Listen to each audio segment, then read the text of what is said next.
Audience ready? Okay. You already know. Welcome to another We episode ready, of bro. Top 4 Athletics. I'm your co-host, Anthony Beckman, on my other co-host. Jerry. Jerry Brown.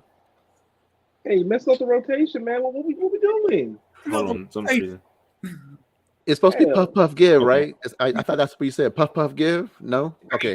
Exactly. The rotation. But as you just heard, we got a special guest joining us tonight. It's been a while. I don't know why it's been this long. We got to get him back on the show. We got Malik Grady joining us tonight. Malik, how you doing? I'm doing good, man. I got 2 kids under 10 years old. I'm going on 3 hours of sleep. We ready to do this. Basketball season, y'all. Let's knock it out. Bro, Yeah. you hit me at 2 kids under 10 years old. I already know you going through it. They the love of my life, man. With those kids, doggone it. Hey, man, daddy dudes ain't no joke. Hey, man, look, them duties are no joke for Oh, and I use dad jokes to stay alive. You don't know. It's hard out here. I feel you, bro. Wait, how Laugh at my pain. 6 and 10. 6 and 10. see, yeah, My daughter's 10 years old. She got a little afro going. She kicking it. So a lot of fun. Okay. yeah, you going through it right now. You going through it. I Yeah, can man. tell. We can see in your eyeballs right now. Like, yep, he going through it. But 3 Yeah, hours. because little man wants me to lay down with him when it's bedtime. I lay down for 5 minutes. Next thing I'd be all asleep, slobbing. Like, doggone it. I was going to do something. Messing up my God. shows. I can't watch nothing. we got our good fan J here. Money, what's good, bro? Good. What, Jeremiah? He's got a message for you, Jerry. Hey, bro. Season 6, J Money. Season 6, bro. Oh, who's gonna say, Jerry? Thoughts? Thoughts on James Harden? Season 6 of Game of Thrones. Real quick before we get into the show, thoughts, Jerry? Mhm. Thoughts, Jerry? I'm breaking up. Am I breaking up? Am I good? What's A going bit. on? Yeah, A little bit. convenient. We good?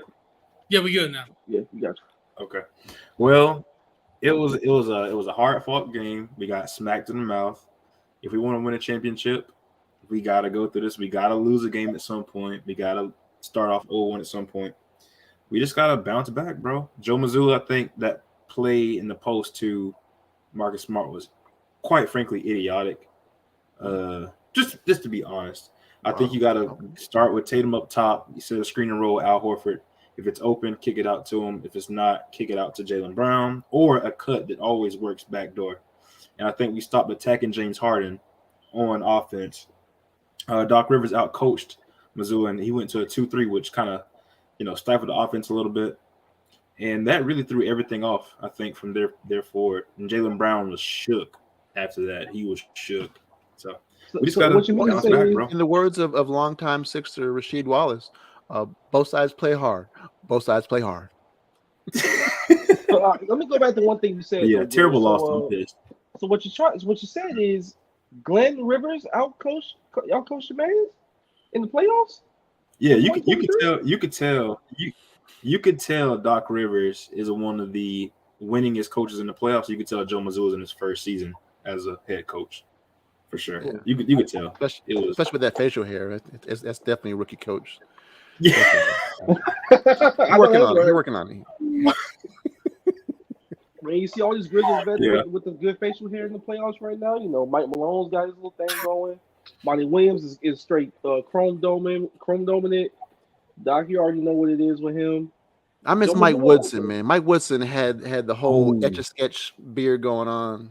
Yeah, he was Yeah. laid out. He said was looking good. He's got that in Indiana. Look at this.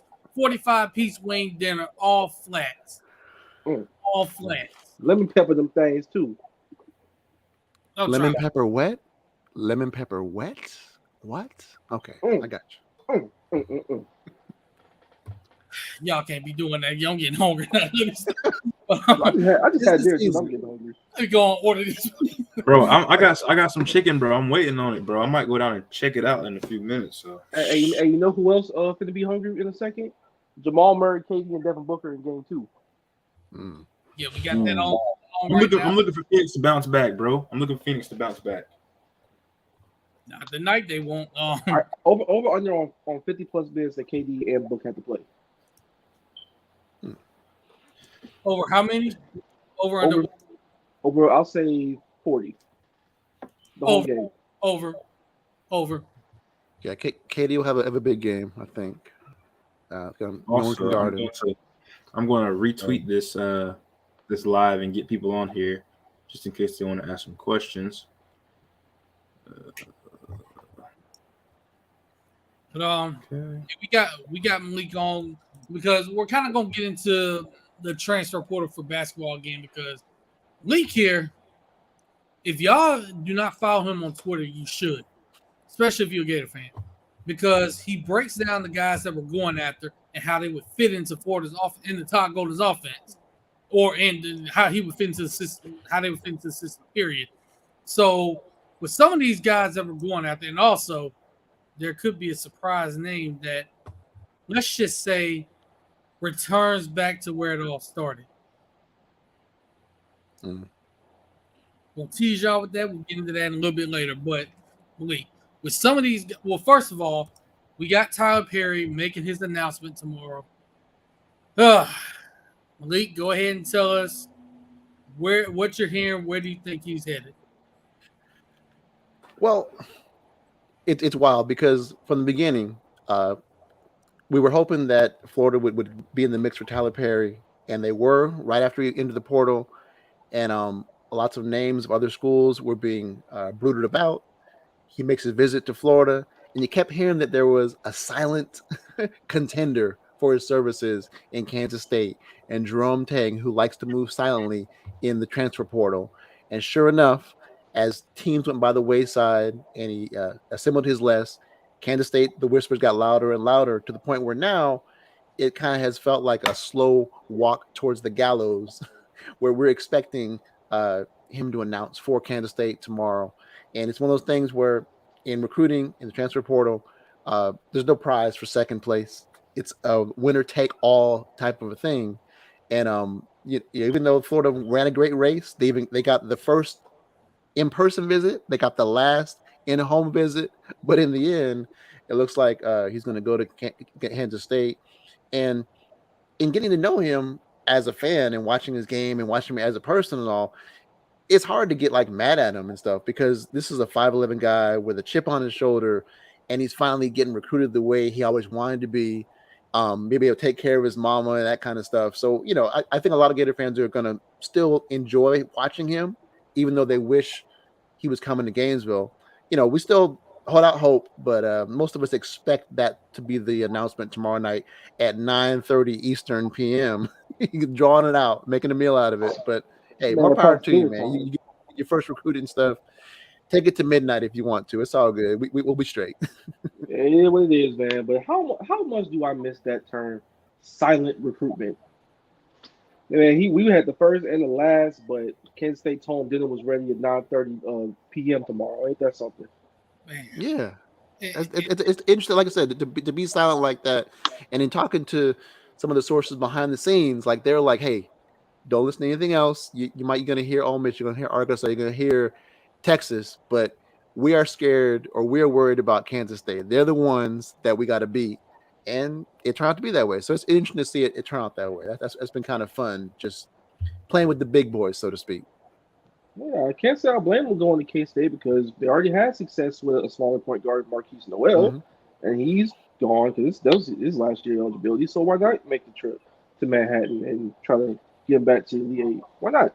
Yeah. Well, and the thing is, to me, Jerome Tang has big time cool uncle vibes, so to speak. You know what I mean? You got your favorite uncle at the barbecue, like, hey, when Uncle Tang gonna come by? And he come up there. He knows he has a favorite handshake for every little cousin, a little $20 handshake for you. You know what I mean? He just has that vibe where you want. I mean, I want to root for him. He seems like a loyal guy. Seems like a moral man, a Christian guy, and so it's just like I can't hate on him.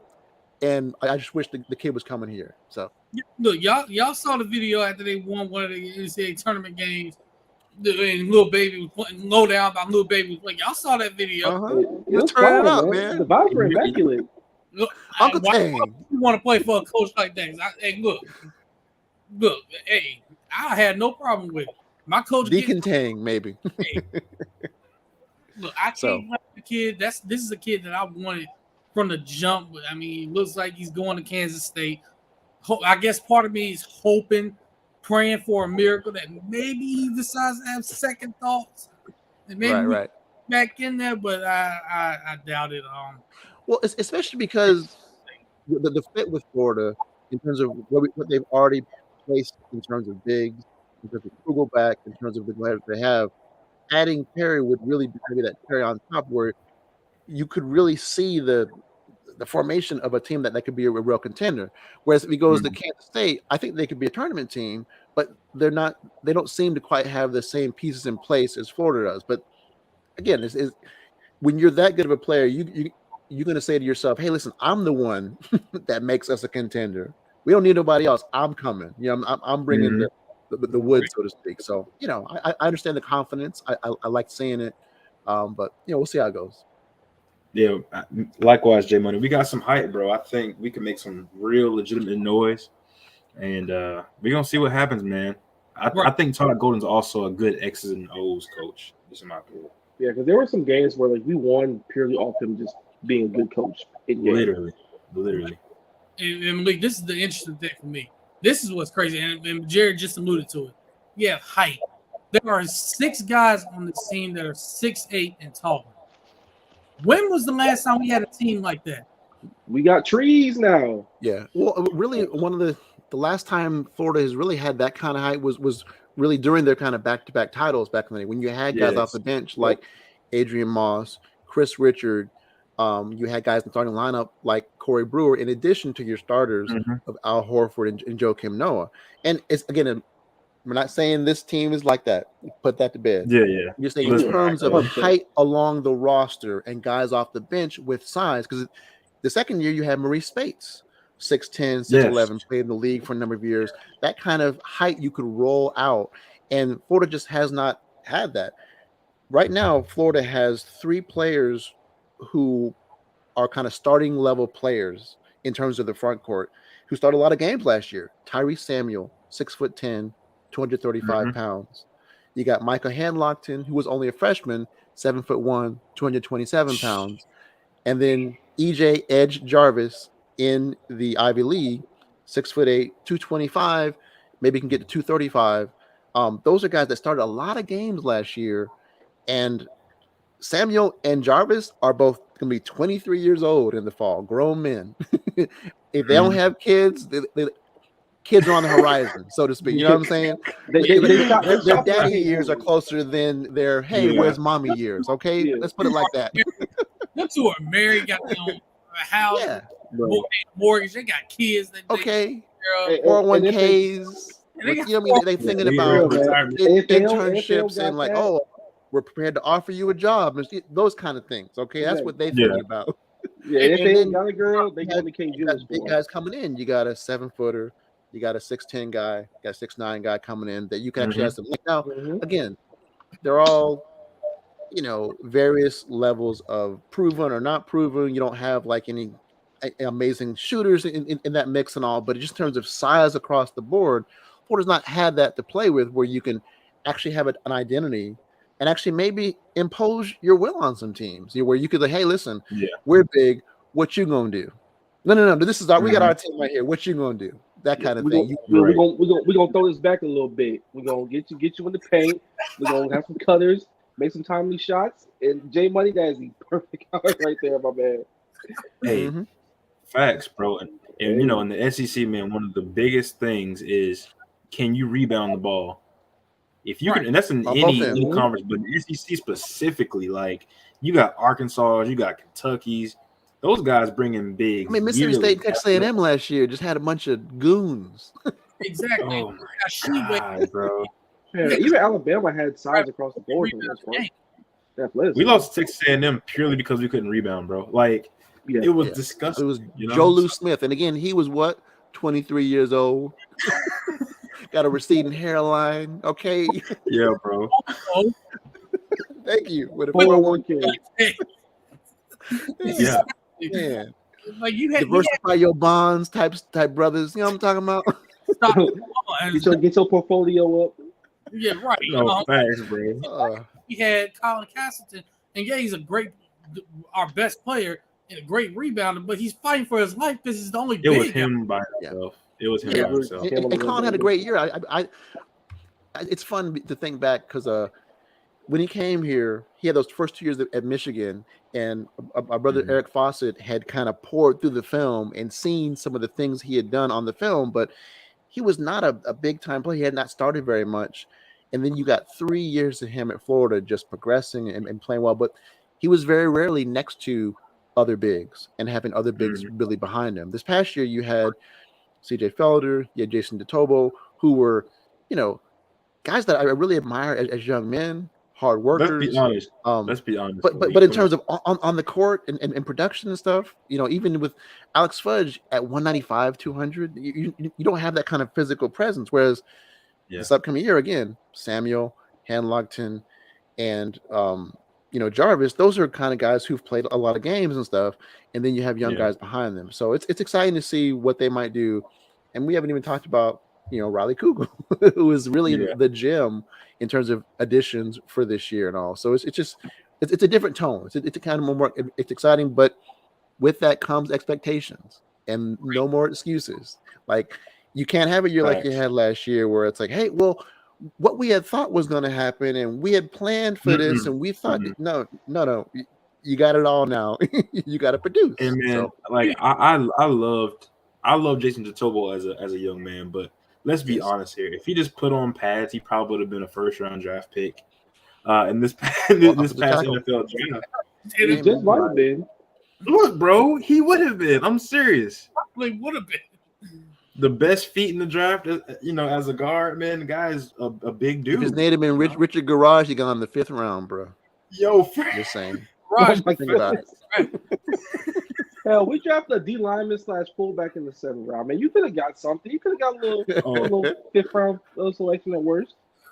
That would have been funny to hear his name. And with the 214th pick in the NFL draft, the Seattle Seahawks. Jason DeTobo. Wait, what? Hey, man, ready to be on the practice squad? I'm an NFL scout. I'm an NFL scout. I legit would have looked at Jason DeTobo anyways, regardless if he played basketball or not. I'd be like, bro, you got the size. Just come out and try out. I'm gonna be real. You know who else that would have gotten looked at a couple years ago? Zion. Oh, Zion. Oh, I'd look at him now, man.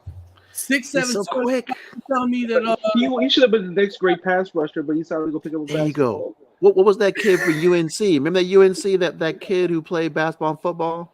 That's the one he reminds me of. Oh, Julius? Yeah. Yeah. There you go. Yeah, Julius. That's good. Yeah, Julius Peppers, right? Yeah. Yeah. Yeah, he could have been great, bro. Best I ever seen. I'm took care of his knees a little bit more too, but hey, look who's joining us tonight in the comments. Hey, Jonathan, bro, what's good, man? Hey, Jonathan. Hey, man. Trying to get some class up in here. Okay. Yes, sir. Yes, sir. we can pick you up. We can pick you up analysis in this piece right now. Hey, man, we need it, bro. We need it. I kind of want to talk to Jonathan a little bit about Alabama's QB situation, but we'll say that for another time. Yeah. But we've been wondering where Jonathan is. I'll tell you where he went. He went somewhere deep into the mountains. Deep into the mountains, just with his thoughts. Just out there. Like you mean like Smoky Mountains type thing, right? Yeah, Smoky Mountains type. Gotcha. Yeah. Like Appalachian Trail type mountains. I got you, bro. Went to Appalachian Trails with just enough Wi-Fi. Cooked all his numbers up and came back to us. Congrats to Jonathan. Canteens and jerky. Yeah. But while finishing his masters, he's going to the realms of his mind, just out there, just with his thoughts. Remote learning, distance learning. Yeah, that's exactly what he's doing. But it's good to see you back on here, bro. We definitely got to get you back on. We got to get your thoughts on Alabama's quarterback situation because, better than ours. I'll say that, but a lot of places are better than ours. Our QB situation is a mess, but I heard we're supposed to be adding somebody in the portal. So I'll take Milroe at this point with our QB. I would. Why not? You take Millhouse from The Simpsons. You said what was that? Everything's coming up, Millhouse. Hey, bro. I don't need football accurately. that on us right now. They better Jalen give Milton, Max Brown bro. a chance, dog. Come on now. They literally just took Tyler Buckner from Notre Dame. To do what? My No, point. like literally, you're not beating Kirby Smart with that, man. I'm sorry. I'm so sorry, but you're not beating Kirby Smart. He says he has very little, but you want Milrow. Yeah. Oh, and by the way, before we continue the basketball talk, I got some calling out to do real quick because of this group chat I'm in. Oh no, that's all you, bro. I ain't got no parts of that. Bro. You go Hey, ahead. clear it out. Clear it out. Clear it out. Clear this out for the ISO right now. I'm owning this, and I don't care if they're watching. I don't care what y'all got to say. Y'all sit here trashing Graham Mertz, us taking Graham Mertz. But as soon as Michigan State quarterback Payton Thorne enters the portal, y'all clamoring for us to go get him. Let's go get Payton Thorne. Let's go get Payton Thorne. Let me tell you what these guys didn't do. They did not study tape. They didn't study the numbers. Payton Thorne had a much better supporting cast around him and put up the same exact numbers as Graham Mertz. Let that sink in. They're trashing one, but they want the other. How in the West Hill does that? Somebody explain to me how this makes sense. I truly want to know. I have no comments, man. My takeaway from this is that they're both are things different in East Lansing? Maybe he should have been playing in West. I don't understand the geography of the Big 12, the Big 10. precipitation was a little. Me neither. Yeah. My granddaddy was in Gary, Indiana. Does that matter at all? I don't really understand the whole. They don't really throw the ball, do they? I don't know. Weird stuff. One of their top receivers entered the portal as well. Now I'll take him, but I'm not taking that quarterback who put up the. I mean, you want Payton Thorne who got the same numbers as Graham Mertz, but y'all want to. Okay. Graham Mertz had a lot less around. It didn't have much around him at all. Went through 3 different offensive coordinators in 3 years. Head coach got fired, but y'all don't want him, but y'all want Payton Thorne, and he's got a better cast and put up the same numbers. Somebody make it make sense. I'm sorry I had to go on a rant like that, but I saw that, and this has just been building all day because it started really the last 2 days. It started yesterday. This has been building, and I just had to let that out. And I know some of them probably watching right now. Go ahead and tell y'all right now. I don't care. And if y'all think that if y'all think y'all can come after me after I put y'all on blast, take it and shove it. That's all I'm gonna say. That's all I'm gonna say. Because right now y'all look goofy. Hey man, all I'm gonna say is my major takeaway from it is that they're both bad. So yeah, they're not that good. I mean, but it's just wild. It's just you see some wild things, and it makes you wonder: do people watch games, or do they have narratives to push? Most of us are not watching Big Ten football. Like, let's be honest. No, I'm not. I mean, to be quite honest. No, I sleep fine. I don't need assistance. I sleep well. In Michigan, Iowa football is NyQuil. Like if it's Ohio State and Michigan, I'm watching that. I'm definitely watching that. I mean, being honest, man, like a lot of stuff that I see on Gator Twitter and what I saw when I was on it actively is just the amount of narrative pushing, and everybody wants to be right all the time about things. You know what I'm saying? So it's just like, darn if you do, darn if you don't. Yes, he did. Yes, he did. Now you see why I did what I did. Oh, so nice. This is probably there's somewhere in here. There's probably redemption from Malik Zaire. We should probably revisit that. Why did you bring him up, Malik? Why did you bring up? Hello. I just think Malik's over history have gotten above Malik Zaire, Malik Langham. Like they got a tough rap. Malik Langham, you brought up Malik Langham. That's what I'm saying, man. Can Malik get a break in Gainesville once in a while? I'm just Malik first quarter have not had a whole lot of luck because Malik Davis was playing well, and then that injury happened. Oh yeah. So, that's true. Malik said fourth have not gone well. There's some voodoo going on. There's some curses. You're not enrolled at the University of Florida, are you? No, I work for her, but so there's a peripheral. Yeah, so wow. Oh wow. And now we know why the basketball basketball program. The process was I take trusted. no Look at blame. it. No, but yeah, getting back to basketball. So Blue Kane was recently on campus for an official visit, and I saw he took an official to Penn State. So where do you think we stand with him? I feel like we stand in a good place for him. Uh, his parents and him, like we talk about being silent. It's the same thing like Blue Tang didn't let anybody know what's going on. Like there was a while there where we didn't know whether Blue Kane was taking a visit this last past week or the week before to Penn State. When he went to Virginia, it was all quiet, like they were just being silent in their recruitment. And again, props to them that they want the best for their son. That they're getting some really nice academic schools. Like I said, well, I mean, they got Georgia. That didn't quite count, but still, UVA, Florida, even Penn State got some nice stuff going on. Just different options for the young man. A kid from Tennessee. I'd like to see him go the route of a Lee Humphrey type of thing, where you come out of emerge from the state, get to the big city, so to speak, in terms of basketball, and do your thing. But there's no timeline. I mean, he's just out there doing his thing. I think he's just enjoying kind of being the belle of the ball, because when he decommitted, he was basically like the top uncommitted wing suddenly on the board, because everyone else had been committed.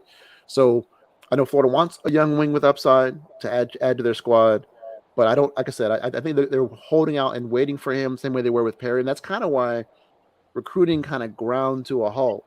Florida put their best foot forward with Blue Kane and with Tyler Perry, and then it was like, okay, we'll just wait.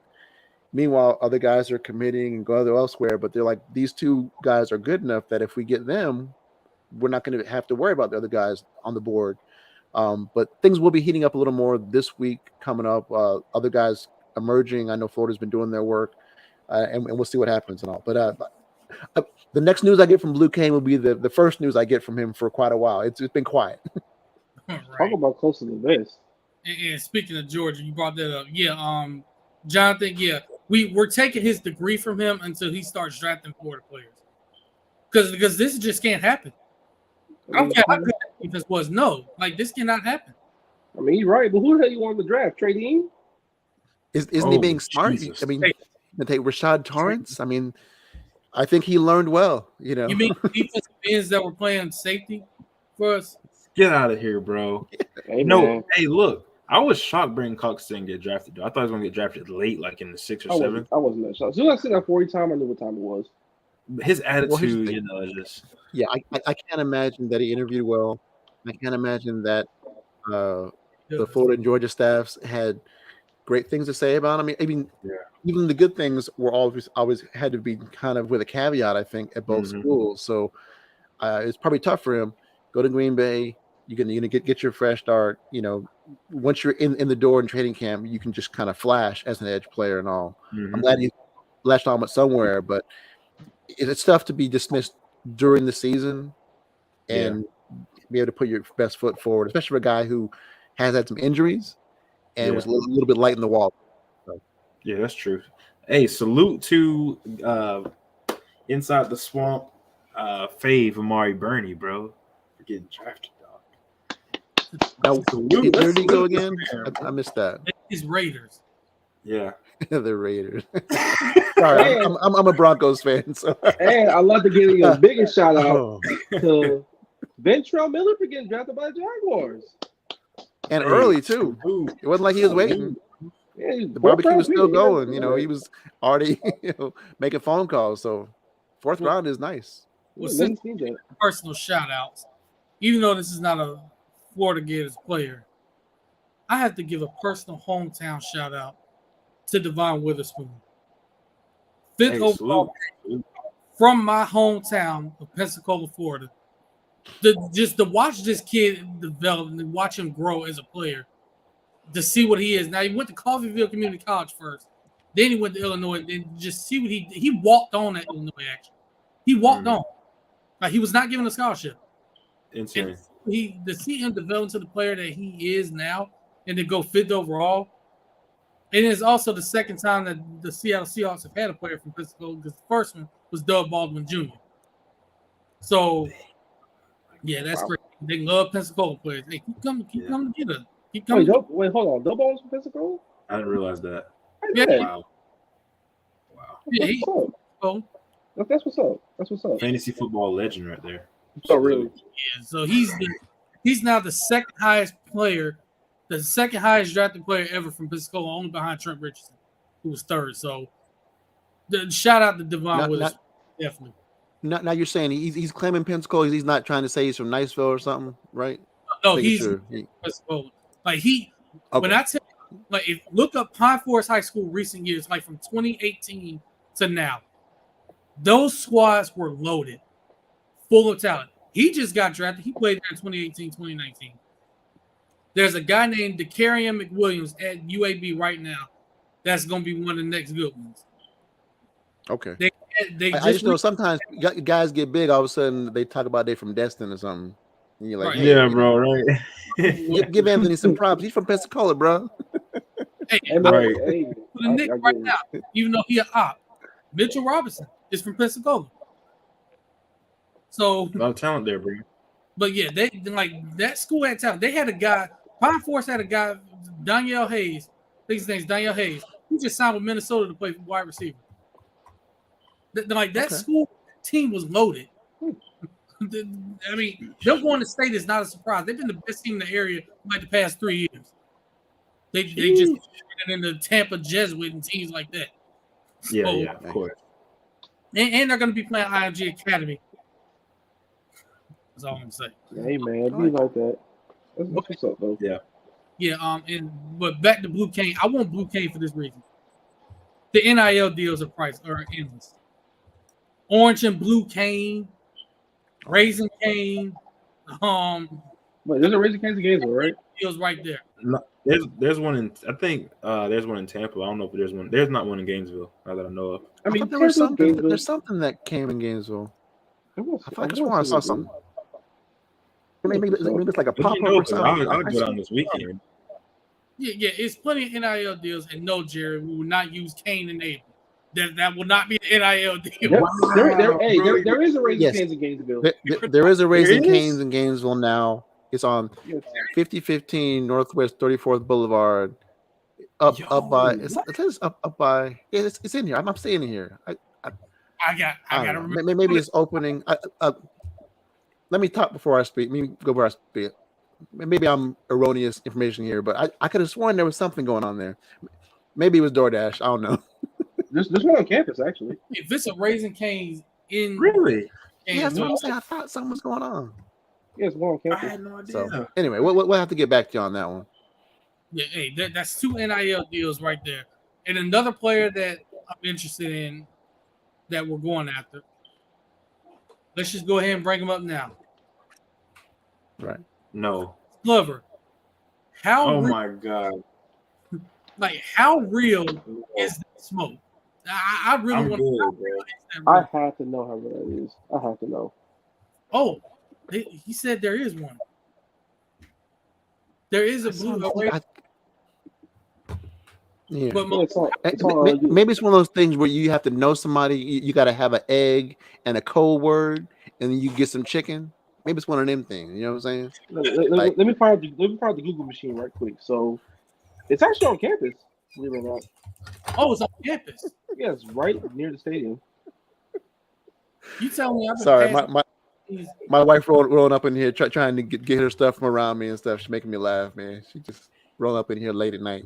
It made no sense. Sorry. It's on University Ave site plan.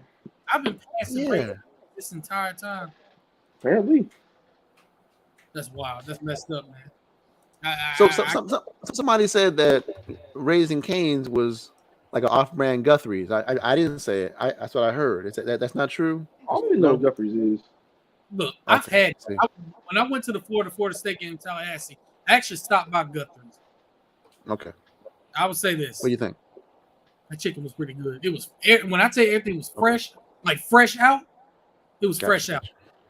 Hey man, Tallahassee got some nice things outside the football team, of course, but I mean, it's hard to get anything done in Tallahassee. The ratio it's too many women. I mean, it's bro 60-40. They're not chicken. And that's even before you get to FAMU and TCC. Like I don't, it's just They ain't playing for. We're trying to get stuff done around here. It's not conducive. Not conducive to such things. Because see, all I'm gonna say is that they ain't Plus, it's checking. raining. They ain't checking nothing in Tallahassee. They ain't All I checking know is no bad. not a thing, not alcohol or nothing. And I The- will say personally, all the nice, wonderful, beautiful young ladies that I did go to high school with, the ones that was like that, they all went to FSU. So All I'm gonna say, bro. When I legit mean this, there was folks smoking weed in the stadium. I believe that. That they ain't checking nothing. Not a thing. Not a bag. Not a. They just no. You can go through. Okay. People supposed to be going to class, and they getting distracted. It's a travesty up there. Is all I'm saying. It's a travesty. They going to class to get mad. People ain't going to class. People skipping. They're having libation. They're having relations. Hey man, It's who just- among us has not skipped a college class here or there? I guess. yeah, but Jared, people missing whole semesters with female issues. I'm just saying. Hey, Mr. I could not in good conscience send a son or a daughter up there because of the foolishness going on up there. I want my kids to go to school, not go up there to whatever. You know what I'm saying? I couldn't do it. Malik, I got bad news for you. You're gonna have to deal with that at any campus. But at some campuses you might actually still get a degree. Might actually, yeah. I mean, but at Tallahassee, it's raining all the time and everybody's naked. No way, you can't do it. It's hills and all that. Malik, if that's the case, don't send your son to Arizona State. No, exactly. No. No. I want, If you I want- know, I want him to like women, not hate women. I want him. oh, That's he an gonna, awful thing. Arizona State. Oh, he gonna love the women. He gonna love. yeah. He gonna love for 10 minutes. He gonna love them.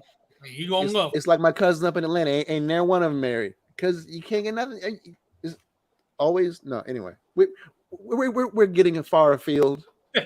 We're giving. But yeah, with Quez Glover, how real is this rumor? I don't really know because he's been in the portal for a while. There were some rumblings that okay, can he transfer again? Because he's already transferred the one time. Here's the thing: is that you're now coming up the time where spring semester grades are out. So guys that are graduating in the spring are about to graduate or have graduated. So if he's a grad transfer, he can go wherever he wants to, and without penalty, and may be able to be immediately eligible. Again, the aforementioned, we talked about some of the names in the transfer portal, dealing in secrets and rumors. Trilly Donovan has been the big name that's come up this cycle. This man, woman, animal, vegetable, mineral. We don't know, but the brother has news, and he's been right a lot. And he's had rumblings saying, "Hey, is Florida going to pull a Marfo?" And what a Marfo is there was a gentleman who went to Quinnipiac a number of years ago, or I think it's one of these schools, and actually transferred to 4 different schools throughout his career and came back to Quinnipiac for his final year. And they call that going the Marfo, is that you start at one school, you go all the way around, and you make your way back to that school again. And Quez Glover is perhaps a candidate to do that, where he was a late signee of Florida a number of years ago, a guy who actually was named after Jaquez Green, of all people, because his family were Gator fans. So there's a connection there. Had 2 years at Florida with middling success, tried to play him some point guard, really is more of a scorer. Went to Samford and really blew up, especially that first year he was there in terms of doing everything on the ball, scoring, drawing fouls, last second shots, that kind of stuff. And now he's going to be a grad transfer. And the question is whether he's the guy, now that you possibly to likely not getting Tyler Perry, if you have another 5'11" scorer, ball handler, maybe off the bench playing a role, to kind of ready-made come in there and give you some minutes, that kind of thing. I don't know how true it is. I do know that when you go to Instagram and I look at what you call mutual follows, this dude he's followed by everyone throughout Gator fandom over the last 4 or 5 years, whether it be Scotty Lewis or whether it be, some of the recruits from the past years, CJ Felder, or, just he's very much entrenched. Like women's basketball players. Like he's a guy. He still feels like a Gator when you look on Instagram in terms of the guys he's following, the people that are following him. Now, what does that mean? You know, I don't know, but it would be a nice story to have somebody come back and, hey, this is where I wanted to be and finish out my career, get my graduate degree from UF, that kind of thing. The dude has high assist percentages, high steal percentages, some nice efficiency numbers, some nice scoring numbers. And if that a guy who can do those things off the bench for Florida next year, that'll be kind of fun, because when you look on, I think Evan Maya, he's ranked in the 70s. You look on Bart Torvik, he's ranked in the 60s, that kind of thing. So he's ranked relatively highly in terms of the transfer portal players. So I wouldn't kick it out of bed, so to speak, especially if you can get a young wing alongside him like a Blue Cane, and kind of close the things out. Really, I'm just kind of looking forward to this kind of being over and just knowing what we have and don't have. And hopefully having some of these guys come into town, be able to work with Victor Lopez starting May 15th, because that's when Summer A starts. Hey, get in the weight room, start getting the chemistry going, going to bowling and, going to Paynes Prairie and going to Lake Warburg and those kind of team building things. And let's see what we have, and hopefully hear, oh man, I saw those guys at the Southwest Rec Center. They were balling it up and everybody seemed like best friends and that kind of thing. So, I'm just looking forward to kind of tying a bow in it and seeing what we have. So we'll see. I would love it for this reason. Jeff Green's caught a body right quick. Yeah, Jeff Green did just catch a body. Uncle Jeff? Oh my God. Uncle Jeff. I would love it for this reason. I mean, I know his only year at Florida, he wasn't. Well, it was 2 years. It was 2 years. The first 2 years, I know he wasn't really that great. Well, because he honestly didn't play a whole lot. So they didn't have really time to develop. He goes to Stanford. He develops into the player that he is now. You get Quez Glover now compared to what you had then. Not only is he going to come in and contribute, but it's the fact that he's, just go ahead and say, back home.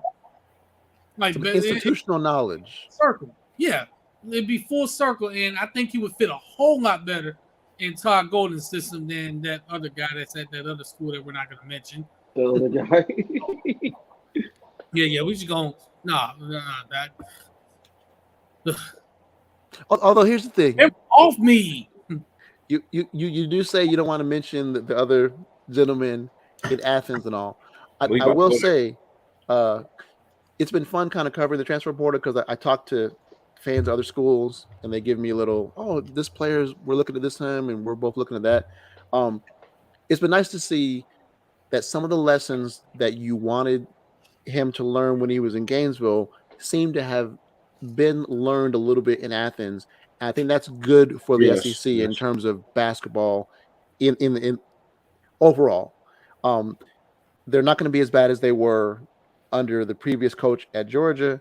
That's true. And I think that's good. That's good for SEC overall to get better players, because I just want to have the best players stay in the SEC. I'm sick of seeing guys go to the ACC. Like, I'm still hurt that I couldn't go down to Gail Limerick and watch Zion Williamson play in person because Frank Martin couldn't get off his butt and recruit the dude that was off at his doorstep. That still hurts me personally, okay? I should have been able to see him myself dunk on somebody.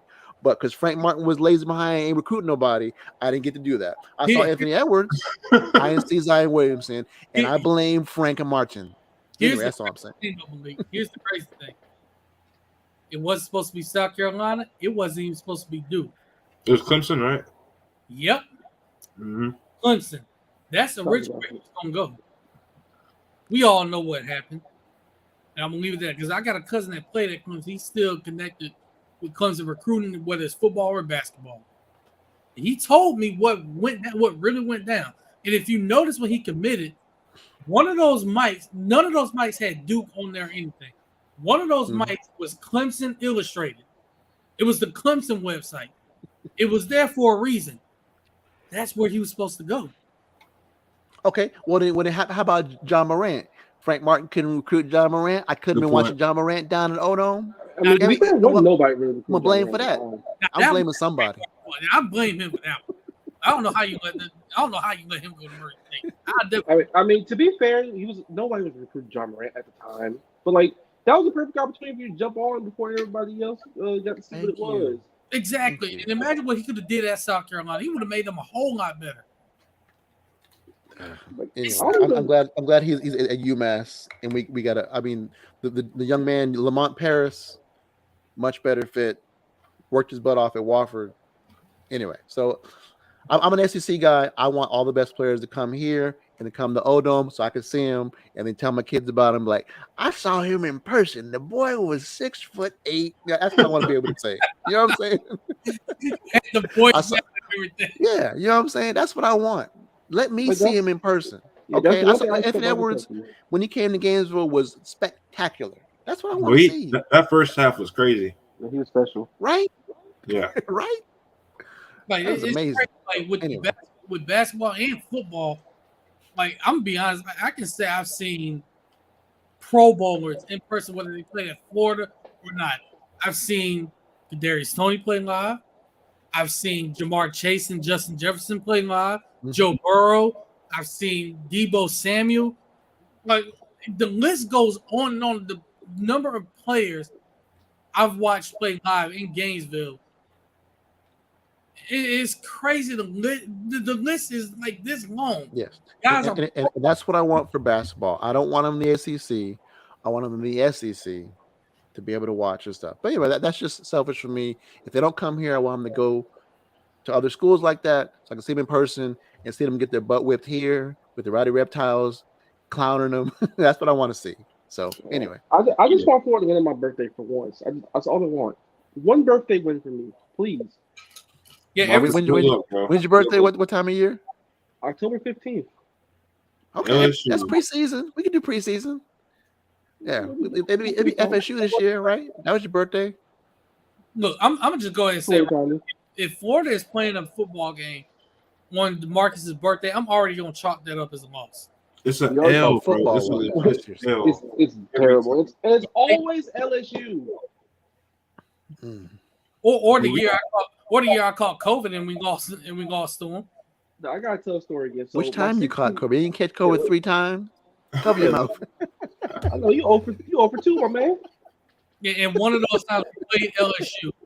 Well, and the crazy thing was, I think it was a false positive. I think that time we lost them, it was a false positive, and I should have known then it was LSU week. Yeah, something just ain't right. The game is a game, my man. But hey, at least you didn't get to see in person for your first ever game in the Swamp on your birthday or around it. Jamal Adams flopped for a 15-yard penalty. Oh my God! Tevin Westbrook dropped a touchdown. Anthony James convert a 3rd and 26, whatever how long it was. God, what was the year that they kept giving that fullback the ball 6 times in a row against the Gators? Remember that? That was 2007. Jacob Hester dominated us by himself. Hester. That's so nasty. That right there was pain. That was pain. Yeah. Watching that, because that was a game we could have and should have won. But you allowed them to convert 4th down 6 times, and I mean, you're not going to make their season. Make their season. You know, the team on Heisman year, which have made it worse. Right. Now, Malik, a new name that popped up in the portal, Tyrion Lawrence, the Vanderbilt transfer. What are you hearing about him? There's a couple guys. When the guys go in the portal nowadays, sometimes they go in and they already have a couple places or maybe even one place already in mind. Tyrion Lawrence, as a guy who was at Vanderbilt, I heard Auburn, I heard Georgia, I heard Florida come up almost immediately. He already visited Auburn. I think Auburn laid it out nicely in terms of dropping bags and all that kind of thing. I think a lot of people think that they're going to be the team to beat. There's a young man, Jordan Dingle. Come on now, Cats. I'm trying to do a show up in here, man. Oh my God. Oh my goodness. Anyway, can't want to get the there's a young man named Jordan Dingle. Actually scored 23 points a game last year for Penn. He is in the portal. Kind of came in unexpectedly. There's maybe some connections because obviously Jonathan Sapphire was an Ivy League coach, as were the rest of the guys. They were at Columbia, so they had some ties in that area. I think Florida will at least, get the phone picked up for them. I know Indiana is big in the mix with him. We're hearing maybe Kentucky because John Calipari actually coached his dad. I think it was Dana Dingle for UMass years ago. If you remember that name, but a guy who's 6'3", scoring 23 points a game, like I mean, that could be a nice cherry on top. Once again, if he's willing to play a role, if he's willing to kind of fit into what Florida's trying to do. If you're picking between Quez Glover and Jordan Dingle, I think Jordan Dingle would be the most obvious fit. Easy. Again, a little bit bigger, great shooter. Not really that much of an impact defender. But those are the guys that we're hearing Florida in on. I do think in the next couple of days we might hear some other names pop up, but those are the guys we're hearing now. A couple of deadlines to keep an eye out for if you want to know what's coming up. May 11th is the last day to enter the transfer portal if you want to play basketball in the fall. May 31st is the last day if you're a college player to withdraw your name from the NBA draft if you want to play college basketball in the fall. Now, both those days you'll see guys hop in the portal. You might see some guys drop in, in 10 days, be like, you know what? Let me put my name in this portal and see what happens. Yeah. Or guys that thought they're going to the NBA and all of a sudden the NBA be like, you know what? We don't have a place for you, sir. They pull the name out, and all of a sudden, if Florida is your landing place, it's a much more comfy resting place, so to speak. So those are the kind of days to look out for as we kind of close this thing up. It does mean there's more waiting. I kind of feel like there's the whole Titanic meme of it's been 84 years. That's what I feel like, when it comes to watching the portal. It started off, it was fast and heavy. We're going after this guy, this name. But it's been so quiet, and things are quieted down because Florida can be picky now and wait for their last few spots to try to make the perfect class, if they will. So, right. No, Marcus, you had something? I envy absolutely no one who has to actually actively look at the transfer portal, coaches, media members, all that, because it is a long process. Which something that fans don't really comprehend at times. This is a process. Like these so many guys are going in on these visits, trying to basically relive their recruitments. Because I don't blame them. All these guys want me. I'll take all the visits that I can. And I might fall in love with the school. I might have a school in mind already. And okay, I'll see what this coach talking about. I'll see how I fit in this system, in that system.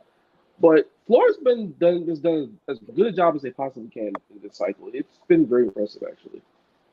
Yeah, it's been neat because they've targeted guys. I think these three guys, when you hear their interviews for how they picked Florida, each one of them has had similar script. Been like, "Hey man, I went in the portal. 20 minutes later, Florida was like, hey, how you doing?"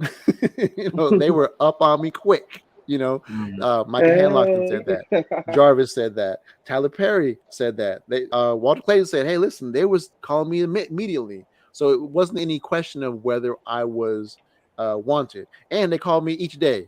For Tyrese Samuel, the kid at Seton Hall, I mean, Florida already had a visit lined up coming up on a Friday, and they sent one dude up to Canada and say, hey, listen, we're here for your mama's cooking to say hi on a Sunday after we done had people recruiting you already and stuff. So it's nice to see the process. Now, will it work out or not? It's a zero-sum game. You can do everything right and still finish second. That's true. Finish second the same as last, bro. Yeah. But they finished first on a number of guys and did their work early. They got guys who were willing to say, hey, listen, I don't care if I start or don't start. I just want to be part of what you guys are building so that then you can go out and take some swings later. Getting Jarvis, the guy from Yale, was huge. A guy who had started a bunch of games, he came in and say, listen, I just want to be on the team. I'm ready to do what you need. If you want me to start, you want me to back up, I'm ready. Then you can go out and take swings on guys. And that's what they've done. It hopefully shows a blueprint for what Florida can do in the years to come in terms of building a team, because every year this is going to be a thing. You got to recruit out of the portal, got to keep your guys out of the portal while still, supplementing that with high school players and young players, and going overseas. They got to get to Australia, got to get to Africa. So it's a year-round business. But Please go to Africa. as of right now, these dudes are young, and they're still sweating it. You know, I talked to one of the pilots for the UAA, and he's like, hey, I'm trying to get them to let me fly them over to Australia, give me some miles, under my belt. But they're working. They're going all over Canada, Australia, Africa. You know what I'm saying? Babata. No. Send them to Africa. Let's find us the next Giannis. Yeah. AB, you saw that they were going after a kid, Ruben in Chelu. So they're doing it. They're doing it, man. Real quick, I want to ask y'all though, like, do y'all feel like for basketball recruiting, do you feel like the portal is kind of like the primary source for talent now instead of like high school recruitments as far as winning the championship and such? I'll say this. It has changed the way high school recruitment is done in terms of like the top players are still recruited and still signing early and still committing early. But the players in that periphery from 80 to 150 to 200, some of those guys are either having to wait or they're having to go to some of the more mid-major schools and then maybe try to transfer later and stuff. Yep. And I don't think that's necessarily the worst thing. It's tough for them, but it's kind of the same way a lot of us had to do at college, where it's like, yeah, it'd have been nice to get UVA, sniffing after me and saying this is where you need to go. But sometimes you got to go to this school, get your AA, and then you come in, already have your credits, and you go to your other school and transfer in and stuff. Good point, Louis. It's not the easiest way to go, but it's a little more mature and grown folk way to go, because there's no illusions. There's no like, oh no, I'm the star child. It's like, hey man, show yourself. Bring me that transcript. I didn't see it like that. I didn't see it like that. But that's a great point. I think that'll build a lot of young men to the point where they have guys are hungry now too. And also, here's the thing: it's also helped mid-major schools as they've taken guys that have come down a level. The tournament, you see it in the tournament. Well, in the tournament, but also like for example, like if I'm FAU, if I'm whatever school, and I get a transfer in, he can't transfer again until he graduates. So I can get roster certainty for good players. So a guy who's didn't quite star at Alabama the way he thought he would. He thought he'd go to South Carolina and be this, that, and the other, and he wasn't quite. He comes to me at Charleston Southern, and say, hey, listen, you come here, we know your talent. You come here as a sophomore and a junior and ball out, you can go right back up if you get it done. But these 2 years, you don't have to worry about, hey, am I going to no, you ain't transferring. You can't transfer. You have to sit out a year. Come here, we're going to do some work for 2 years. And there's that certainty of not, you don't have to be looking out what's on the other side. You're like, no, I got to get stuff done here. That's kind of, I had to do. I mean, I effed around at Florida State. I got distracted, had to come back to Gainesville, get my AA, and then get some work done. Because, that's that kind of a different way of doing things, to kind of growing up a little bit. And again, like I said, it helps those schools have some certainty for their roster and stuff. So I find it exciting. I think a lot of people are scared and wary of all the turnover. But when teams like Florida are able to get young transfers who are in place for a number of years, hopefully you can have some familiar names for fans. I do understand fans don't want to have to learn an entire new roster every year.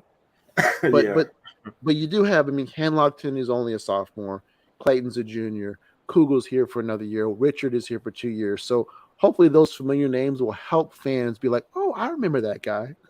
I know this person. I know who to root for. I know whose jersey to maybe get. So, we'll see how it goes. I know he can shoot. So I'm an optimist, though. So I'll take any shooting I can get, honestly. Yeah. And for me, I look at it like this. It's a mixture of both for me. You need both. Of course, you're going to still recruit guys in high school. Still got the 5 stars out there that you want. But as Malik just explained, like there's some lower level guys now that they're starting to get their name out there. And now they're balling out. Now these high major schools, these Power 6 schools are very interested in them. Now they're being recruited like they're in high school, like they're the 5-star recruit. These guys that can come in and make an immediate impact. So you need a mixture of both. I feel like now with teams, I feel like, look at UConn, for example. They didn't just have a team full of freshmen. They had veterans on there. They had guys transfer in, and the coach. They're their point guard for some East Carolina, Tristan Newton. Florida recruited him, finished second or third, but it's just an example of having guys that are again recruits and be able to shine on the bigger stage. What Right. is this? Is that someone's music? We got a run in. Yeah, we got to run in. Jerry knows his run in very well. Oh, I know exactly what this picture is. Yeah. Oh, boy. First of all, wait. Wow, I get it now. Yeah, I get it. That is a pun. Like I look at it as you need that mixture of it's pretty much like I'm not gonna call it the NBA, but it's kind of like the NBA. You have a mixture of young talent and then talented veteran leaders. You put that together, you got a potential championship team right there. So you're always gonna need both of them, but you want to actually lean towards the high school level as well because you want to be able to say, hey, I developed this guy. If you come here, you can develop like he did, and you can continue to get that influx of talent. But look, if you have to recruit the portal, like it's worked out well for some teams. True. Look at FAU, bro. I always go back to FAU. Like the way they built that, the way Dusty built that team is just unreal. Yeah. Well, and again, the guys that have been there for a number of years, including some transfers. So, again, ideally, you have a pastiche. Mhm. You have, young high school talent. You have young transfers. You have graduate transfers, international players, as well as holdovers. And you put it together, and each year is hopefully special. I always go back to Billy Donovan telling his team when they were trying to win the title. He's like, "You've got to want that clock to never end. You've got to want to be out there and enjoy it and say, hey, I want to keep playing." Whereas if you're waiting for the clock to run down, then you're going to run out of gas. But you have to enjoy it to that level. And that always just stayed with me to the way he was able to impress staying in the moment for these guys. And I think that guys nowadays have to do that because each year is different. You can have an entirely different cast of characters next to you in just 1 year's time. So Correct. You really need to savor it and try to, hey, these are my brothers right now. This team that we have right now will never be the same again. And you can have some special things that way. So, Yeah. Right. I agree with that. So when you look at how the portal is handled now, like for me personally, the guy we got in the portal that I'm the most excited about happens to be Walter Clayton Jr. Okay. I'm most excited about him because watching him at Iona, watching the way he runs the team, the way his poise, he doesn't turn the ball over. He's a pretty good shooter. He's reliable at the free throw line. He's a good defender. That's something that we were missing last season. He gives me a lot of, I think, in a weird way, Scotty Wilbekin. He's giving Scotty Wilbekin. Honestly, yeah, because like with me, what I'm a fan when it comes to point guard play, are point guards that don't turn it over, point guards that do everything on the margins, point guards that just do everything they can to win games, do things that affect winning. And Walter Clayton does all those things. Mm-hmm. And this is no slight to Kyle Lofton because I love what he brought, but there's something about your point guard being a little bit more of an aggressive scorer as well. That's something that we were missing that we needed to see. Because I mean, he's an incredibly efficient shooter, shooting off the catch, off the bounce. When you watch his footwork, the way he gets into his shot, it's always the same as a nice compact motion. And he led the nation in free throw shooting. I mean, that shows you something right there. I mean, he's an outstanding shooter. And to have that next to somebody like Riley Kugel, off ball, on ball, and stuff. I'm looking forward to, again, if we run a too big system, which a lot of us think that we're going to do, or some of us do, to have the big come out and do a high screen for a shooter like that, your center is going to need to come out there to cover that guy, at least get a hand up so he can't get an uncontested shot, which should open up the lane for dives from the other big, dives from that big, some motion behind, some backdoor type of things. So just open up the floor with gravity from shooters like that, both Riley and Walter.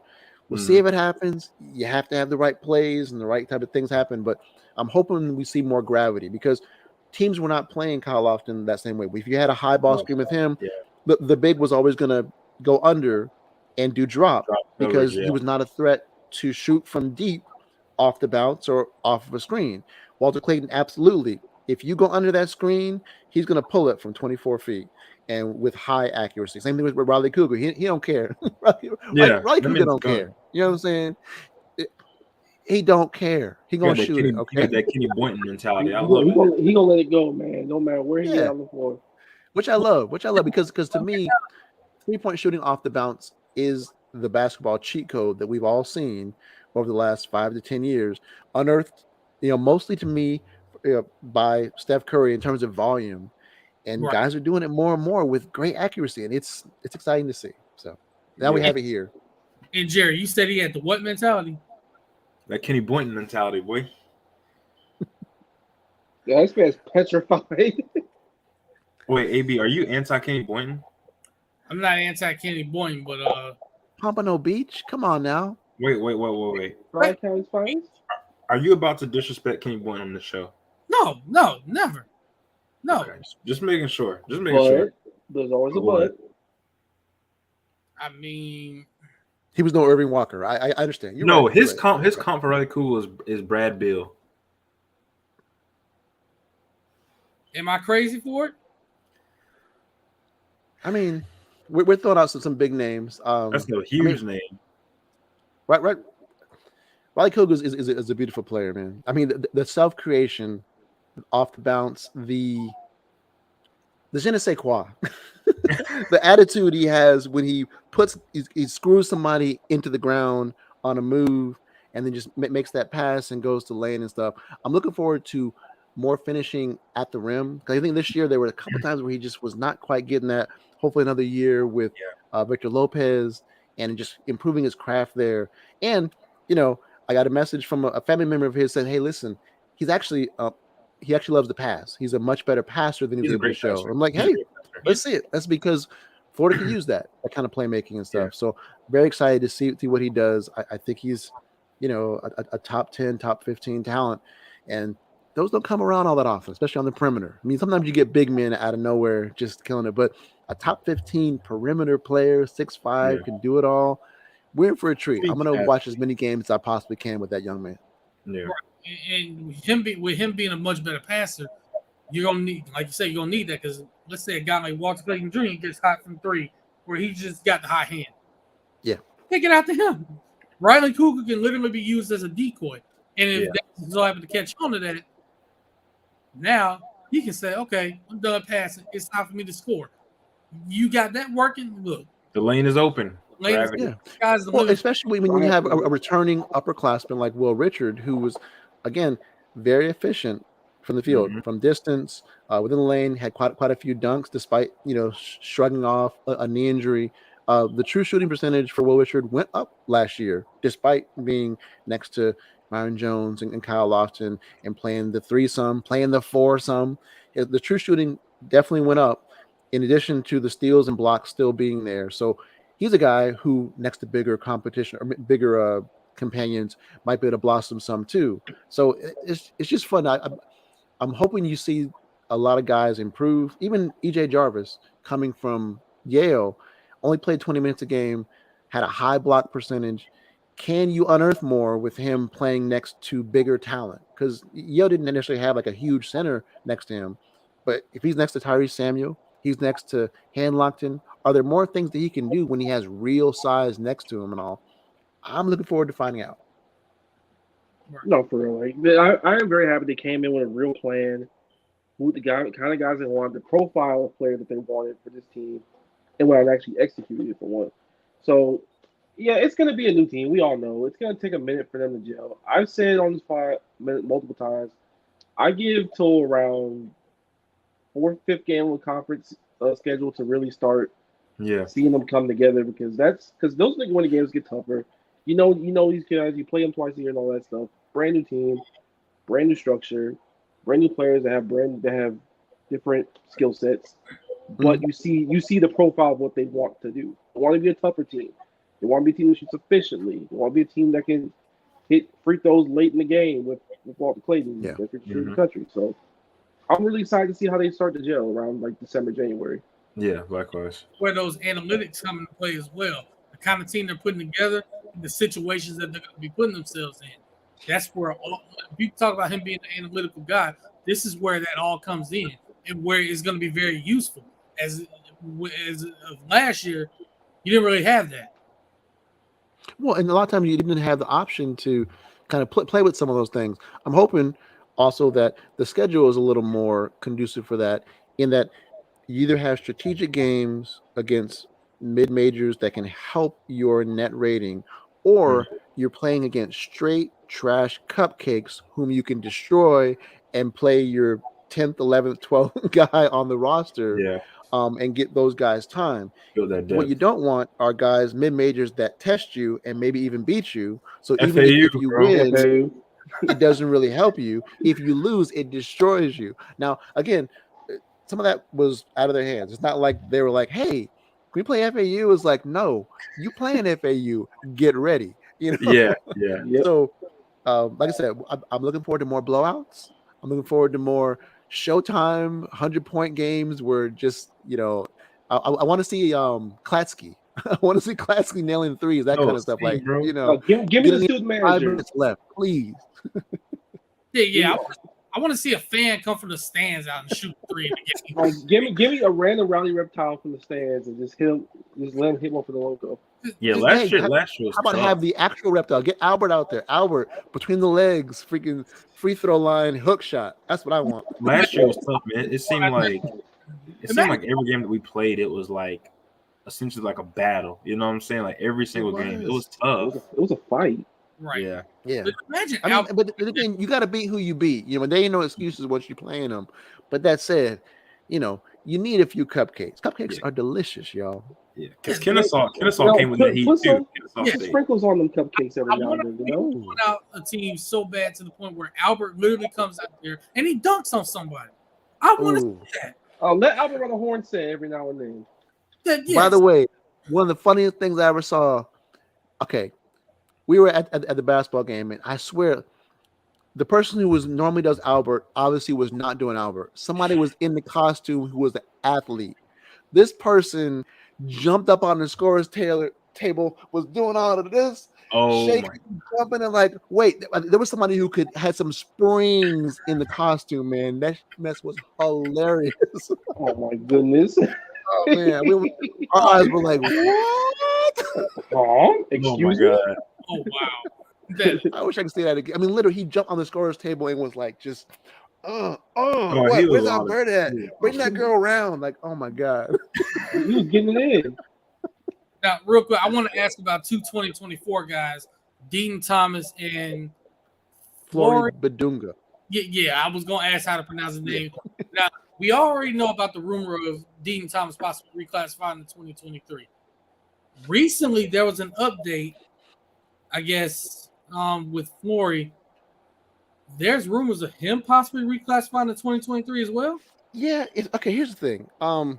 Joe Tipton, who I don't know if you guys know, this is a gentleman on On3. Basically, he came up. He does a lot of edits for players, and what that means is that players will trust him with their school decision a week or two early, so he can do art for them that can instantly be put on Instagram or social media. He came out a couple of days ago saying, "Hey, Flory Badunga is still considering reclassifying in the 2023 class." That was some of the first I'd heard of it. I had heard from sources saying that no, Flory is not wanting to reclassify. Immediately when I posted or reposted what Joe Tipton had said, I got pushback saying, man, I don't know why Joe is saying that. They asked Flory that directly. He quashed those rumors immediately, saying, hey, listen, I'm not reclassifying. I'm staying in school and this and the other. So I had retweeted it, but I did obviously say afterwards, hey, other people are saying this is not something that's going to happen. I do not think the young man is going to reclassify. I think he's still going to be a 2024 kid. It feels like Tipton was maybe speaking out of pocket, saying something that he wanted maybe speak into being. I don't know, but that's not something that I put a lot of credence in. Although, you know, obviously you'd love to have more guys here now. It would make things incredibly messy to have Badunga here now because we have so many bigs on campus with Samuel and Jarvis. It'd be better for us if he was here next year.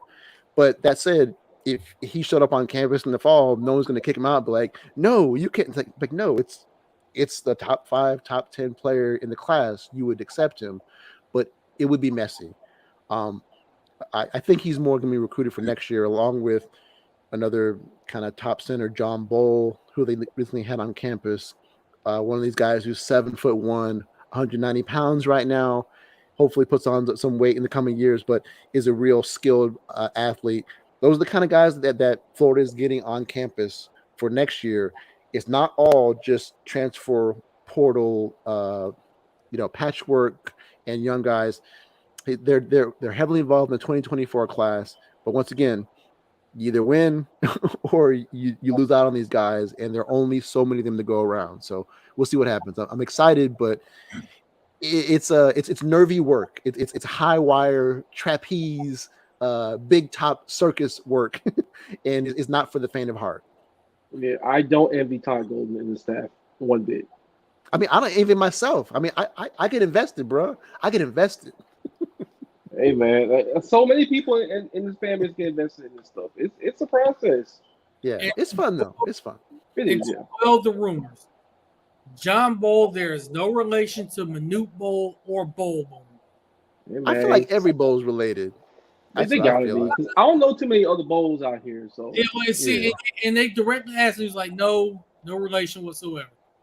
All right, distant cousin, third time removed. When they go to the bowl reunion in the Congo or whatever it is, I bet they see some cousins. They be like, "Hold up, Mama Bowl, Daddy Bowl." These bowls know each other. Come on, man. Yeah, that's the cap, man. Like they at the family reunion, they introducing the next cousin, man. Third time removed, John Bowl. Mm-hmm. My daddy was a bowl. Oh yeah, I had a sister who was a bowl. You ain't got no bowls in your family? Yeah, that's how probably grandma up like on top of that, I ain't gonna lie. He kind of looked like him. Right? I kind of like come on. Like I'm not believing. Look. It's adding up. I know it's he's a cousin. It's a cousin. It's a whole bowl. Yeah. Anyway. They got like third cousin twice removed, something like that. And it's not a bad name to be away from, So but, I don't know. I think they all a little bit. Yeah. Yeah. But to be 7'1" like he is, and be as skilled as he is. Yeah. I'm just imagining you pair him with Flory Badunga in your front court. That could be filthy. Yeah. For teams to have to try and defend. Like that wouldn't even be fair. I'd like to see them try.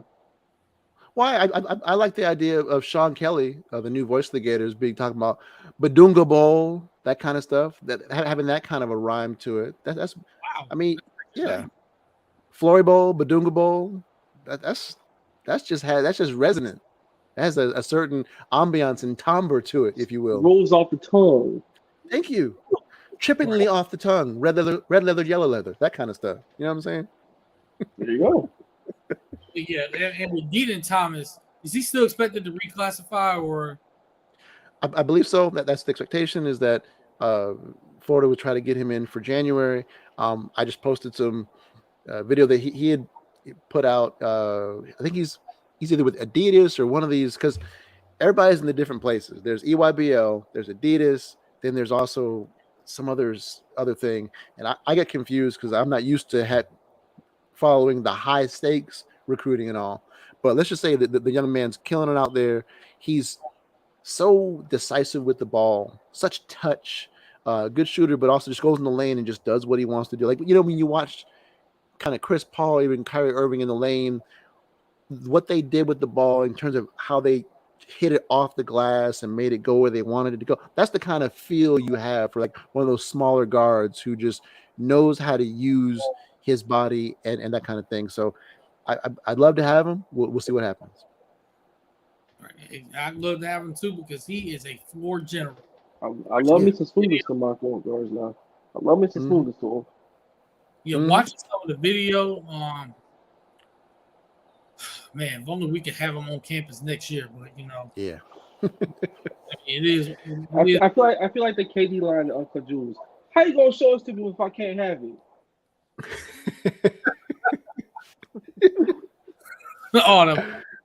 That movie. I ain't gonna lie, that movie was not that good. That was one of Which movie you talking about? Okay, James. cut gems. Okay, Jim. Uncle Jones. That Uncle was- Jones. That is honestly one of Good jobs. Uncle Jones. Like That come woman on, is a bro. trip. yeah Oh my god. funny parts, but that's honestly one of Adam Sandler's worst movies. I'm gonna be honest. Oh man. I love Adam Sandler, so it cut me deep. I have to say that. Man, Where- that where- was- Didn't he have the movie where he was playing the devil's son though? That was pretty bad, right? Little Nicky. like Little Click Nicky, wasn't come on great now. either. That was- Oh man, we're starting to get into the crazy territory and stuff. So I guess we should wrap it up pretty soon at some point. I guess, right? Because Jerry, we don't know where he went. He died. He trying to go to Guthrie's again. Come on now. Marcus, why you gotta die, man? He got found unresponsive on the podcast. That's How you? He's grilling salmon with cedar planks. Come on now. He's ambitious and the stuff. man's got chicken that he's cooking, and you trying to kill. Jared was asleep. Someone gave him. Is that eggs. jasmine rice that I smell? What are we doing? I don't. Some YOLO in the background? Oh, well. Wow. Bringing Jatobo back to Florida, if you will. I did love seeing Jatobo's family up here for senior night. You serious? Beautiful. Good people.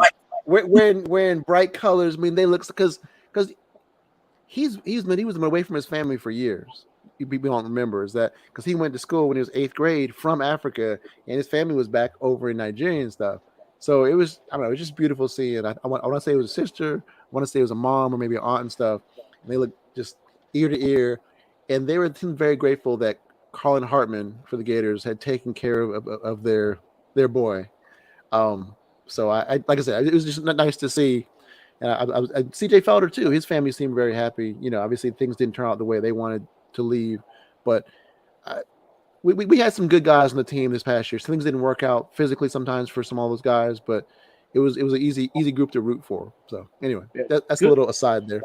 Yeah, like good guys, just basketball side, but they were good Yeah, people. even Trey Bonham won like a citizenship award. I mean, his dad was just a great. So anyway, I hope those guys do well Right. at their next stops, and I Yeah. hope we do even better. We root for all of them. No, Yeah. but yeah, Malik, it was great having you on. So Yeah, man. let everybody know where they can follow you and read your stuff. Because look, y'all need to follow Malik. I'm so serious. Y'all need to follow him if y'all want all this information the way he breaks his stuff down. So let everybody know where they can follow you. Definitely, man. I mean, I'm mostly on Twitter. It's Malik G. M is in mosquito. ALIKG is in golf. That's on Twitter. I'm also Malika Ming on Instagram. And I call myself a basketball evangelist. You know, I love basketball. I love spreading the gospel of hoops. Huge Orlando Magic fan. I've been able to curate a little bit of a group of people that do love basketball as much as I do and want to talk basketball year round. And I'm very, protective of that. And if y'all want to talk basketball as well, I'm here for you. I'm your basketball priest, if you will. You want to talk some hoops? I'm here day or night. We'll knock it out. So that's what I'll give to you guys. Hey, and shout out both the pods because I know you got two of them. Oh yeah, no, I've contributed some to Florida Basketball Hour with two men that I very much admire and love, Neil Blackman, Eric Fawcett. Their work with Florida Basketball Hour, to have that as a resource, on a consistent basis for Florida basketball. I don't think people respect how important that is to have guys that really watch the games and know basketball each week. Really, got a podcast and that kind of thing for that. And then I'm also involved with the Close Up Magic podcast with Stephen Cameron, bringing a little bit different kind of a take to Orlando Magic basketball, for which there are plenty of seats open on the bandwagon as we move towards the lottery and hopefully get towards contention and relevance again. But again, like I said, find me online. You'll see me talking about the Magic. You'll see me talking about NBA and college basketball, the Gators, that kind of stuff. Like I said, it's a beautiful thing. Basketball is wonderful because you see players' faces. You get to know, their emotions and families and that kind of thing. And it's really an allegory for life. These young men that are dedicating their lives to the grace and majesty of, what hoops can be. So that's where I stand. as far as the Magic bandwagon, I think I'm good down here in Miami. Hey, man, we are looking forward to the Heat being a rival again, the way they were. I remember back in the day, we used to be on above you guys. We're trying to get back to that. I love to hate sports hate the Miami Heat. Jimmy Butler, I got to give him props. I still don't know how he did what he did in that Best player was it on 50 something game. I don't know how did he. Y'all ain't got nobody on the team. How did he? I still don't. Like I said, he's one of the most amazing things I've ever seen in my damn life. He's the best It player felt on the personal. planet I felt like he was currently. personally trying to injure me, which is the best kind of basketball. I'm watching it, I'm like, he can't do it again. And he's like, Malik, I'm gonna do it again. That's how it felt. We still have guys, but No, as you don't. Everybody hurt. Marcus Kevin Love. tell you, playoff Jimmy is just different. But here's the thing, he's getting better and better. Here's the thing. Yeah. Jimmy Butler, his senior year at Marquette, averaged 15 points, 6 rebounds, 2 assists as a senior. That's how good he got. Now the brother 34, he dropping 50 pieces. Yeah, that's What's crazy. he gonna do when he's 44? This don't make no damn sense. His game might age. But it's pretty well, like I said, it's fun to have a villain like that Mhm. who is just obviously sold his soul. I'm looking Yeah, forward dude, to rivalry again because I'm gonna tell you, as a Heat fan, I hate playing the Orlando Magic for this reason. As a Celtics fan, they beat us 3 times this did. year. Look, Shout out to Eddie House. no matter. I Bro, swear I hate them. The reason why it don't matter who the Orlando Magic put out there on that court, we gonna struggle with them. It matters to us. It matters to us. We remember Ronnie Cycli. Ronnie Cycli, I still don't like how he used to hit on Shaq. He was too rough with him. We remember that. Okay. Hey, we built Shaq in the wedding. I'm just So anyway, that's Shaq the played. rivalries we want to have in the state of Florida in basketball. I look forward to the day again in college basketball where FAU is balling, where FSU is balling, where USF is, where UCF, where Florida all balling, and we're each bringing in teams from our conference to actually be the. When we go to the tournament, we're all just killing it. It hasn't happened yet, to my estimation, but that's what I want, man. Miami, y'all. Yeah, if we can do it in college baseball, we can definitely do it in college basketball. Yeah, that's what's fun. You know, when we're like in football. Remember when we used to? Maybe y'all don't remember. We used to be the center of football. FSU, Miami, and Florida. We used to be the center. Remember them days? Everybody be like, "How y'all get all the damn players?" And they'd be just mad and sad. That's what I want. Yeah, because we locked down the state. I want people to be jealous of us in all those sports. Be like, this isn't fair. Share. You know, just like I want to have Karen online too. It's not fair that all the players are in Florida. I want to speak to the manager. That's what I want. That's what I want. Tell them that's too damn bad. That's too bad. Get I want people speaking to the manager. I'm from Georgia, and frankly, it's not right. That's what I want. Too damn bad. Tough break. Thank you. So anyway, yeah, we appreciate you. That's the optimist in me. That's what I want. So, yes, sir. Love you guys, man. I appreciate you. Of course, bro. We'll definitely always, get you of course. as well. So we appreciate you for coming on, man. All right, y'all be safe, man. I'm gonna get some sleep. Yes, sir, man. Likewise, bro. Likewise. Keep them kids in bed.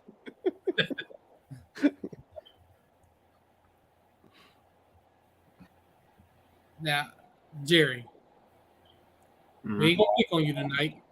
We just gonna end the show and say, do we have any final thoughts before we end?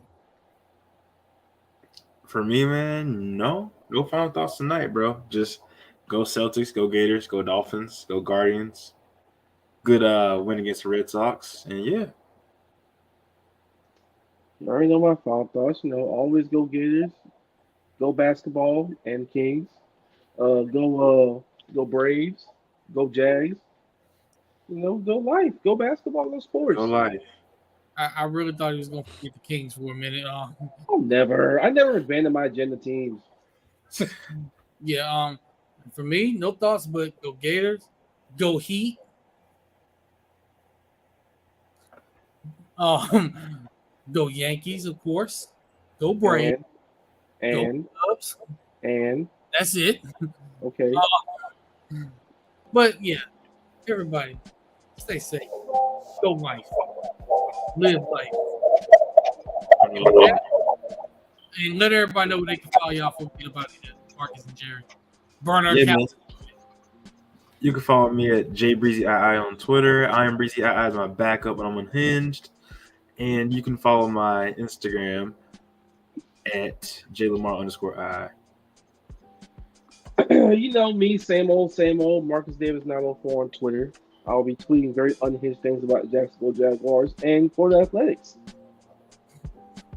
For me, at AceWay1 on Twitter, at Ace_Wade1 on Instagram. You can follow ladies, by the way. You can follow the podcast account on Twitter at Inside_Swampin on Instagram at Inside_Florida Athletics. And we got this on this. Malik gets to choose it. Yeah, Malik, we gonna let you choose it. So I get to choose the outro music. You're saying? Yes, sir. Yeah, Ordered it. the song of the week. All right. Whatever you want. Let's see. Hey, throw in some the Marvin Gaye. Ooh, okay. Picket Okay. lines, picket Okay. signs. Don't punish me with brutality. You know, What's going on? what's going on? Going on? I'm gonna play that for the kids tomorrow. Educate them. You know what I'm saying? That's what I'm gonna do. sir.